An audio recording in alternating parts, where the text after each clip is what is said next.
NASA वैज्ञानिकों ने दावा किया है कि 3500 साल पहले मोहनजोदड़ो सभ्यता परमाणु बम से खत्म हो गई थी। तो यकीनन महाभारत में जिसे आज हम परमाणु हथियार कहते हैं, वह परमाणु मिसाइल उस समय का ब्रह्मास्त्र ही होगी, जो एक बार चल जाए तो उसको रोकना असंभव था। अब आप क्या कहेंगे नासा वैज्ञानिकों के रिसर्च पर? तो आपको बता दूं, इतिहास अपने आप को दोहराता है। गीता में भगवान कृष्ण अर्जुन को कहते हैं कि कितनी ही बार महाभारत हुआ, तेरे और मेरे जन्म हुए, लेकिन मुझे याद है, तुझे याद नहीं। सतयुग, द्वापर, त्रेता, कलयुग, यह अवस्था चलती ही रहती है।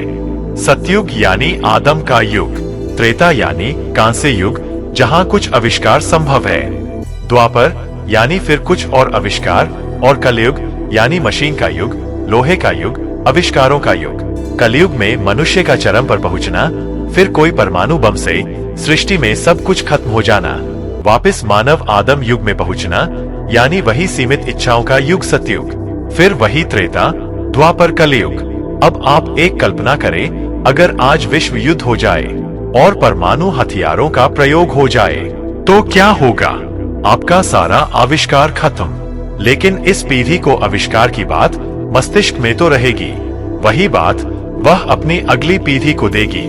बस इसी तरह ज्ञान मौखिक रूप से अगली पीढ़ी तक जाएगा, और यही वेदों का ज्ञान है। सोचें, क्या बगैर उन्नत सभ्यता के वेदों में इतनी गूढ़ बात कैसे आई, वह भी मौखिक रूप से? अब अगर 2500 साल पुराने भागवत पढ़ेंगे तो पाएंगे कि उसमें सृष्टि की उत्पत्ति का वर्णन है। उसमें अनंत ब्रह्मांड की बात की गई है, सूक्ष्म से अनंत और फिर अनंत से सूक्ष्म की बात की गई है। बगैर उन्नत सभ्यता के कोई कैसे इतनी दूर तक सोच सकता है? आपको बता दूं, महाभारत और रामायण काल में अस्त्र शस्त्रों का वर्णन है। क्या मनुष्य की कल्पना कुछ ऐसा सोच सकती है जिसका अस्तित्व ही न हो?